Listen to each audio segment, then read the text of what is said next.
लोकतंत्र और कॉन्स्टिट्यूशन तो तब खतरे में पड़ता है अगर ये सच है। रोहन जी, राहुल गांधी ने ये कहा कि अमेरिका और यूरोप जैसे देश क्यों चुप हैं, ये मतलब क्या चाहते हैं वो, क्या रिएक्शन दे वो लोग? देखिए, जिस प्रकार की भाजपा की नीति रही है, मैं ही चोर, मैं ही पुलिस और मैं ही जज। चोरी भी ये करेंगे, पुलिस भी ये करेंगे और जज भी बनेंगे कि हाँ इसने चोरी की है।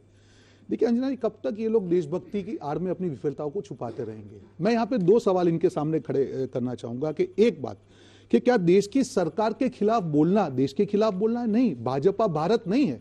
ये वो पार्टी है जिसने नोटबंदी करके देश की हालत खराब कर दी। ये वो पार्टी है जो चीन ने हमारी इतनी जमीन ले ली और आज तक के तक कोई घुसा नहीं है। ये वो पार्टी के 3 काले कानून देश पर डाल के कम से कम 1000 से ज्यादा हमारे किसानों को आत्महत्या करनी पड़ी।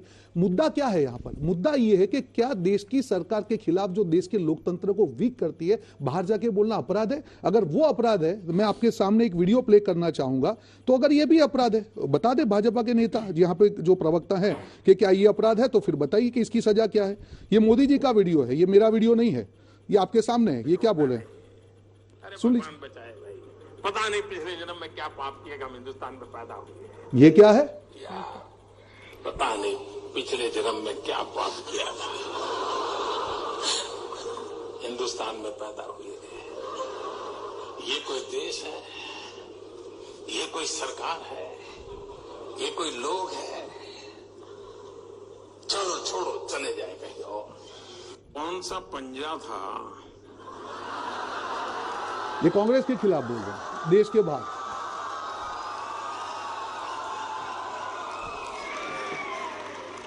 जो 85 पैसा घिस लेता था सरकार की। आपको हैरानी होगी, मैंने आकर के पहले की सरकारें इस बात का गर्व करती थी कि हमने ये कानून बनाया, हमने फुटिकना कानून बनाया, हमने फलाना कानून बनाया। आपने सुना होगा सब चुनाव में। मेरी गाड़ी उल्टी है। उनको कानून बनाने में मजा आता था, मुझे कानून खत्म करने में आनंद आता है। अब मुद्दा, वीडियो बड़ा है, मैं ज्यादा समय नहीं लूंगा। मुद्दा ये है कि क्या देश टाइम आप मोदी जी को दे रहे हैं? नहीं, मोदी जी को नहीं दे रहा हूं, उनकी हकीकत में दे रहा हूं। ये टाइम मोदी जी को नहीं, जो देश के सामने बता रहा हूं कि दो चीजें हैं कि देश की सरकार के खिलाफ देश के बाहर जाके बोलना अगर गुनाह है तो मोदी जी ने भी गुनाह किया, उसकी भी सजा भुगते। देश के खिलाफ बोलना मैं मानता हूं गलत है। और एक मैं इनको चैलेंज देता हूं, इन्होंने 2 शब्द यूज किए कि राहुल गांधी ने कहा कि हस्तक्षेप करे और इंग्लिश में वर्ड किया इंटरफियरेंस। अगर ये 2 में से एक भी शब्द, एक मिनट, आपकी जो प्रेस है, नहीं आपकी बात नहीं कर रहा हूं, आप अपने रवि प्रसाद जी आपकी जो है उनकी आप प्रेस, मिस्टर प्रसाद की प्रेस देखिए, कहा हस्तक्षेप। मुझे यही प्रॉब्लम है, जो ट्विस्ट करना वर्ड्स को, हस्तक्षेप, इंटरफियरेंस और प्रतिक्रिया, इसमें फर्क होता है। आप बता दीजिए, राहुल गांधी वाला आप सुना दीजिए, क्या बोला था उन्होंने? राहुल जी ने कहा अमेरिका, लोकतंत्र, देश का जो लोकतंत्र है, हमारा देश का लोकतंत्र, वो पूरे जो विश्व है उसका एक विभूषण है, सोने की। उन्होंने बताया कि ये इसकी हमको रक्षा करना है। और भाजपा सरकार मैं आ रहा हूं उसी पर, भाजपा सरकार इस लोकतंत्र की नींव को कमजोर कर रही है। जो दूसरे लोकतंत्र है, अमेरिका और यूरोप के लोकतंत्र को ये देखना चाहिए। That's it.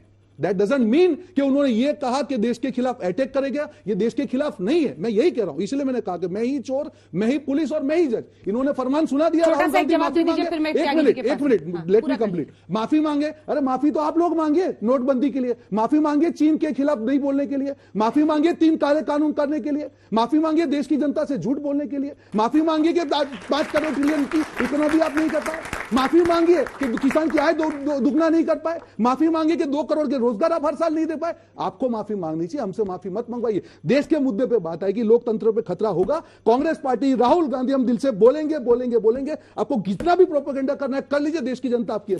अभी एक माफी के लिए बात कहूं, अभी इनका जाके डिजिटल में रिकॉर्ड करके देखिएगा, इन्होंने कहा 1000 किसानों की डेथ हो गई। इससे पहले सब लोग 700 बोलते थे। किसान आंदोलन खत्म हुए 1 साल हो गया, 300 अलग से कहां डेथ हो गई भाई? आप चेक कर लीजिए ना, उस 1 साल में 300 एक्स्ट्रा कहां डेथ हो गई? कम से कम अब 70% तो मांगे, 700 के लिए मांगे, 700 के लिए मांगे, 700 के लिए मांगे माफी। अब मैं बताता हूं, सुनिए दूसरी बात, अब सीरियस बात कहते हैं। प्रॉब्लम जो मैं पहले भी कई बार बोल चुका हूं, आजकल कांग्रेस के लोगों को ऑडियो विजुअल का बड़ा वो आ गया है, क्योंकि उनको लगता है कि अपनी बात जब न कह पाए तो ऑडियो विजुअल, या फिर समझते सामने वाले जैसे नर्सरी केजी के बच्चे हैं तो ऑडियो विजुअल दिखाना हो। तो अब मैं बताना चाहता हूं, आपने जो मोदी जी का विजुअल दिखाया, इसके दोनों जवाब देता हूं। पहली बात, ये भारतीयों के बीच में बोल रहे थे, किसी औपचारिक विदेशी प्लेटफॉर्म पे नहीं बोल रहे थे। राहुल गांधी कहां ने बोल बोला रहे है थे? फॉरेन देश के बाहर बोल रहे थे? मैं बोल रहा हूं भारतीयों के बीच में। हम नहीं, चार कहां बात- बोल रहे थे? विदेश आप की बोल जमीन रहे थे, पे मैंने बोल रहे डिस्टर्ब थे? नहीं किया, मान्य नहीं, मैं आपको सवाल पूछ रहा हूं। और मैं कहना चाहता हूं, जो पाप की बात कही तो मैं याद दिलाता हूं।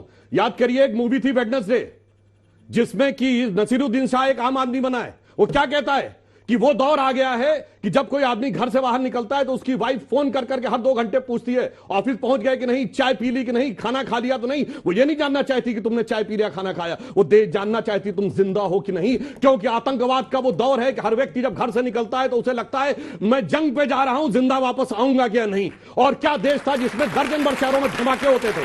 चलती ट्रेन में धमाका होता था, बस में धमाका होता था, मॉल के बाहर धमाका होता था, पार्क में धमाका होता था। आदमी ये सोचता था, ये एक अभिव्यक्ति थी कि जिंदा वापस आएंगे नहीं। आदमी जानते क्या सोच के निकलता था कि उजाले अपनी यादों के हमारे संग रहने दो, न जाने किस गली में जिंदगी की शाम हो जाए।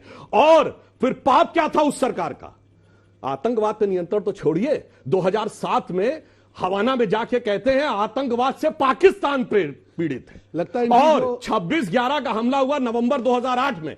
पाप क्यों किया वो मैं बताता हूं। जुलाई 2009 में शर्मल शेख में ज्वाइंट डिक्लेरेशन होता है इंडिया पाकिस्तान का। कहते हैं कि शांति वार्ता आतंकवाद से प्रभावित नहीं होगी। और इतना ही नहीं, बलूचिस्तान उसका हिस्सा होता है, यानी उसका आतंकवाद हमने स्वीकार नहीं किया, अपना स्वीकार कर लिया। इसलिए आप पे वो बात लागू होती है जो रामचरित मानस में कहा गया, जासुराज प्रजा दुखारी ते नप सकल नरक अधिकारी। वो पाप था कि नहीं? अरे कौन सी स्क्रिप्ट पर क्या सुनिए, बताइए ना, यहाँ की बात कीजिए ना, देशभक्ति की। और पाप तो कहां चले गए भाई? कहां चले गए? यहाँ पे रहिए ना भाई, यहीं पे रहे ना। अरे हमने सारे उदाहरण देश के बताए, आप बाहर चले गए। का सर्टिफिकेट मत ये सारे बांटिए। देशभक्ति आप मत सर्टिफिकेट बांटिए। आपने सारे एक उदाहरण यहीं के shouting बताए match भाई। please। और एक और बात बताऊं, ये कहते हैं देशभक्ति, जिन्होंने बोला India is Indira and Indira is India.